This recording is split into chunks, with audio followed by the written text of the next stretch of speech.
అంటే యెషయా 40:29-30 సొమ్మసిల్లిన వారికి బలమిచ్చువాడు ఆయనే, శక్తిహీనులకు బలాభివృద్ధి కలుగచేవాడు ఆయనే. బాలురు సొమ్మసిల్లుదురు, అలయుదురు, యవ్వనస్తులు తప్పక త్రొట్టిల్లుదురు. దేవుని సన్నిధిలో ఉంటే you will renew hour strength. మన శక్తిని నూతన పరుస్తాడంట. ఇంకా అడిగంటిపోతుంది. ఈరోజు మనము పెట్రోల్ బంక్స్కి లేకపోతే డీజిల్ కొట్టించుకోవడానికి వెళ్తే ఇంకా అయిపోతుంది అనగా ఏ రీతి అయితే వి ఫిల్ అప్, ఆయన సన్నిధికి వస్తే అంట he will renew hour strength అంట. యవనస్తులు కూడా అలసిపోతారంట.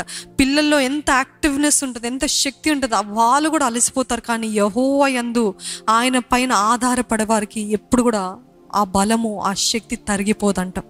ఈరోజు మనం చూస్తుంటాం బిల్లీ గ్రహం లాంటి దైవజనులు, గొప్ప గొప్ప దైవజనులు, అటువంటి దైవజనులు అంత వయసుకి కూడా సేవ చేస్తున్నారు. ఎందుకు అని అంటే అది ఆయన సన్నిధిలో కూర్చున్న వారికి అనుగ్రహించే మహిమ. హల్లెలూయా.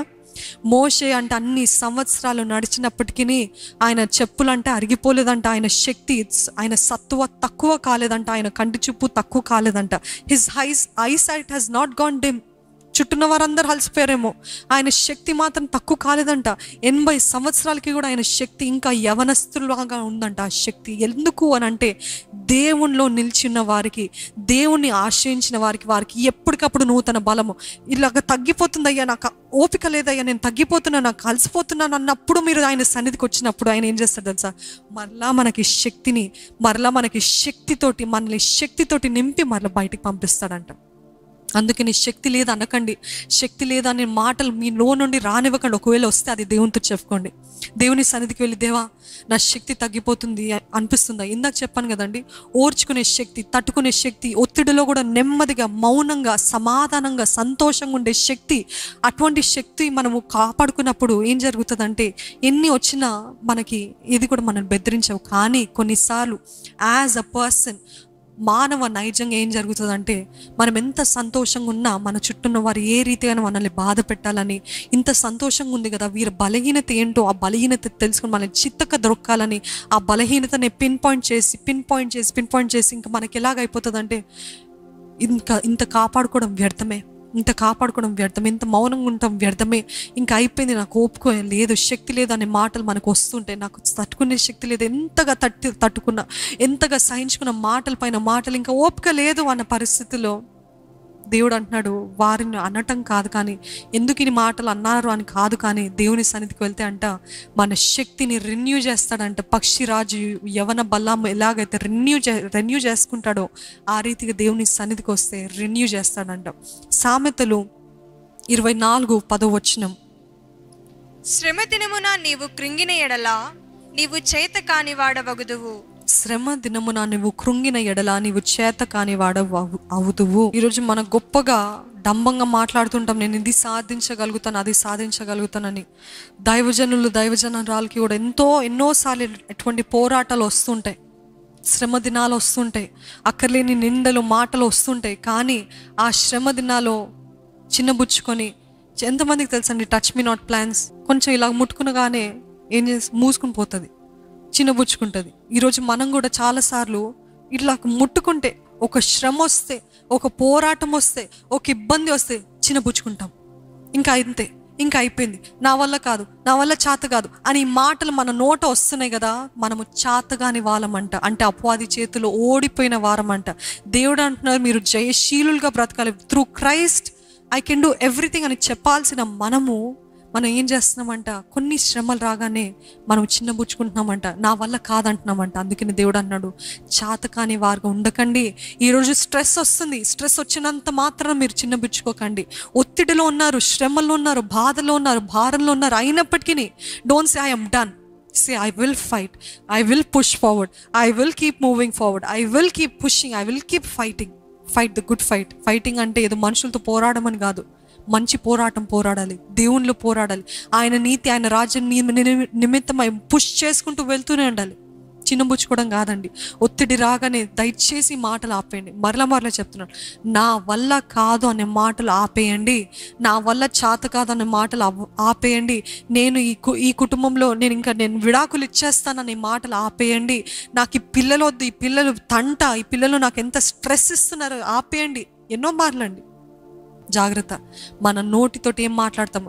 మీరు అదే ఎటువంటి భయంకరమైన వ్యక్తి అయినా మీరు అటువంటి మాటలు రాకుండా దేవుని అడగండి, దేవా నన్నైనా మార్చు, తనైనా మార్చు, లేకపోతే నా స్వభావం మార్చు, నా దృష్టి మార్చు, నా ప్రార్థన చేసే విధానం మార్చు, లేకపోతే నేను తప్పుగా చూస్తున్నానా, నేను తప్పుగా అర్థం చేసుకుంటున్నానా, నేను అన్నీ కూడా నెగిటివ్ ఐతోటి చూస్తున్నానా, నా స్వభావం మార్చు, నా చూపును మార్చయ్యా అని అడగండి. ఒకవేళ మీరు ఎంత పాజిటివ్గా ఉన్నా, ఎంత చక్కగా ఉన్నా, వారు ఇతరులు మీతో అలాగ లేరనుకోండి, మీరు ఏం మాత్రం బెదిరిపోకండి. ఎందుకంటే మనం పోరాడేది మంచి పోరాటం. ఎట్లా కత్తులతోటి, కటారులతోటి, లేకపోతే గొడవలతోటి, విభేదాలతోటి, అరవడంతో పోరాడట్లేదు, కానీ ప్రేమతోటి, సంతోషముతోటి, సమాధానముతోటి, ఓర్పుతోటి, మంచితనముతోటి, సాత్వికముతోటి, వీటితోటి మనం పోరాడేదండి. అది నిజమైన మంచి పోరాటం అంటే. It doesn't matter how others are with you. It is your responsibility to protect your peace. నమ్మిన వారు చేతులెత్తి హల్లెలూయా చెప్తారా? అది వేరే వారి బాధ్యత కాదు. మనం అనేకసార్లు నీ బట్టే నాకు ఇలాగైంది, నీ బట్టే నా మూడు పాడైంది, నీ బట్టే నేను సంతోషం పోగొట్టుకున్నాను, నేను చక్కగా ఆనందంగా లేసాను, నువ్వు చేసిన కార్యం బట్టే నాకు ఇలాగ అయిపోయింది అని అంటూ ఉంటాం. అనేకసార్లు మనం నేరము వీరిపైన వారిపైన వేస్తుంటాము. కానీ ఎవరి బాధ్యత తెలుసా? మీ సంతోషం మీ బాధ్యత. మీ సంతోషం మీ చేతిలో ఉంది, దేవుని చేతిలో కూడా లేదు, అపవాది చేతిలో లేదు, మీ చేతిలో ఉంది. నేను నా సమాధానాన్ని పాడు చేసుకోను, పోగొట్టుకోను. నువ్వు ఎన్ని మాటలైనా నేను పాడు చేసుకోను, నువ్వు ఎంతగా నిందించి నేను పాడు చేసుకోను, నేను నా సంతోషాన్ని, నా సమాధానాన్ని కాపాడుకుంటాను అన్నవారు హల్లెలూయా చెప్తారా? ఏ మాత్రం ఎన్ని మాటలు వచ్చినా ఐ విల్ నాట్ అని దృఢమైన విశ్వాసం, దృఢమైన మనసుతోటి ఉందామండి. 1 సమూయేలు గ్రంథము 30వ అధ్యాయము 6 నుండి 7. 1 సమూయేలు 30వ అధ్యాయము 6 నుండి 7. దావీదు మిక్కిలి దుఃఖపడెను, మరియు తమ తమ కుమారులను బట్టి కుమార్తెలను బట్టి జనులకందరికీ ప్రాణము విసికినందున రాళ్ళు రువ్వి దావీదును చంపుదుము రండని వారు చెప్పుకొనగా, దావీదు తనకు దేవుడైన యెహోవాను బట్టి ధైర్యము తెచ్చుకొనెను. పిమ్మట దావీదు ఏఫోదు తెమ్మని యాజకుడకు అహిమేలేకు కుమారుడైన అబ్యాతారుతో చెప్పగా, అబ్యాతారు ఏఫోదును దావీదు నొద్దకు తీసుకొని వచ్చెను. తన భార్యని, ఆ సైన్యంలో ఉన్న వారి భార్యని, పిల్లల్ని అందరు కూడా అమాలేకులనే శత్రు సైన్యము తీసుకుని వెళ్ళిపోతారన్నమాట. వీరు యుద్ధం చేసేటప్పుడు, వీరు అటువైపు వెళ్ళినప్పుడు క్వైట్గా, సీక్రెట్గా, రహస్యంగా వచ్చి తన భార్యల్ని, తన బిడ్డల్ని, అదే రీతిగా సైన్యంలో ఉన్న వారి భార్యల్ని, బిడ్డల్ని అందరినీ తీసుకెళ్ళిపోతూ ఉంటారు. తీసుకెళ్ళిపోయిన తర్వాత వీరు ఎంతో అలసిపోయి యుద్ధం ముగించిన తర్వాత ఎలాగుంటుందండి? మీరే అనుకొని చూడండి. దూర ప్రాంతాలకి వెళ్తారు, లేకపోతే వేరే దేశాలకి వెళ్తారు. వేరే దేశాలకి వెళ్ళి ఎప్పుడా నా తల్లిని కలుసుకోవాలి, ఎప్పుడా నా తండ్రిని, నా బిడ్డల్ని, లేకపోతే నా భార్యని, లేకపోతే నా సిస్టర్స్ని, బ్రదర్స్ని కలుసుకోవాలనే ఆశతో వచ్చి, ఎప్పుడా నా ఆశతో ఉంటారు. వచ్చిన తర్వాత అమ్మయ్య ఎంత సంతోషం, ఎంత సమాధానం. ఈ రీతిగా వీళ్ళు కూడా ఎంతో శ్రమతో, ఎంతో కష్టముతో యుద్ధము చేసి అలసిపోయి ఆకలితో, దప్పికతోటి అమ్మయ్య నా బిడ్డల్ని కలుసుకోవచ్చు, నా భార్యల్ని కలుసుకోవచ్చు అని సంతోషం వచ్చేసరికి భార్యలు లేరు, బిడ్డలు లేరు. ఆ ప్రాంతం అంతా కూడా నాశనం అయిపోయి ఉంది, అంతా చెల్లా చెదురైపోయింది. అటువంటి పరిస్థితిలో వీరంతా, ఆ సైన్యము, దావీదు అందరూ కలిసి గుండెలు బాదుకొని ఏడుస్తున్నారంట. అయ్యో నా భార్య, అయ్యో నా బిడ్డలు. మరి ఏమనుకుంటాము? మామూలుగా అయితే రహస్యంగా వచ్చి అపవాది లేకపోతే శత్రు సైన్యం తీసుకెళ్తున్నారంటే ఏమనుకుంటాము? చంపేస్తారు, ఇంకా చచ్చిపోయారు అని అనుకుంటాము. వీళ్ళు కూడా అనుకున్నారు ఇంక చంపేస్తారేమో, నేను ఎంతో ప్రేమించిన నా భార్యను చంపేస్తారు, నేను ఎంతో ప్రేమించిన బిడ్డలందరినీ చంపేస్తారు అని ఎంత గుండెలు బాదుకొని ఏడుస్తున్నారంట. ఏడుస్తూ దావీదు భార్యని, దావీదు బిడ్డల్ని కూడా తీసుకెళ్లారు. కానీ వారికి ఏం గుర్తొచ్చింది తెలుసా? అంత ఈ దావీదు వల్లనే జరిగింది. ఇటువంటి పరిస్థితి రావటానికి కారణము దావీదే. దావీదు వల్ల, ఆయన కోసమే కదా మనం యుద్ధంకి వెళ్ళాము, ఆయన కోసమే కదా మనం భార్య బిడ్డల్ని వదులుకొని వెళ్ళాము. ఇప్పుడు చూడు, ఆయన వల్లనే మన భార్య బిడ్డల్ని పోగొట్టుకున్నామని ఎంతో సడన్గా రివర్స్ అయిపోయారండి. తనతో ఉన్నవారు తను ఎంతో ప్రేమించిన సైన్యం, తన క్లోజ్ కోర్ టీమ్ అన్నట్టు చెప్పొచ్చు, ఎంతో క్లోజ్గా ఉన్నవారు సడన్గా తిరగబడ్డారు. అనుకొని చూడండి, మీరు అటువంటి స్థితిలో ఉంటే ఎంత స్ట్రెస్, ఎంత ఒత్తిడి.